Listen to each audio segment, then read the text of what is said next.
রাষ্ট্র ব্যবস্থায়, বিচার ব্যবস্থায় ইসলাম না থাকলে সবচেয়ে খারাপ মানুষগুলোর সাথে সবচেয়ে ভালো আচরণ করা হবে, সবচেয়ে ভালো মানুষগুলোর সাথে সবচেয়ে খারাপ আচরণ করা হবে।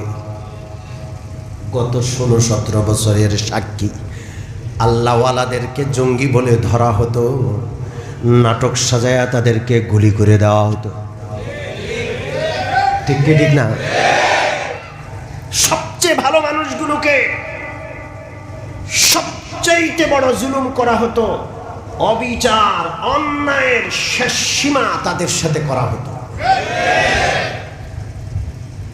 এমন বোন, আমাদের ভাইদের এমন স্ত্রী যাদের ছায়া কখনো পরপুরুষ দেখে নাই, জঙ্গি নাম করে ওদের স্বামীদেরকে, ভাইদেরকে ধরার পর, বাবাদেরকে ধরার পর পরিবারের ওই নারী সদস্যদেরকে এনে তাদের গায়ে হাত দেওয়া হয়েছে, ধর্ষণ করা হয়েছে।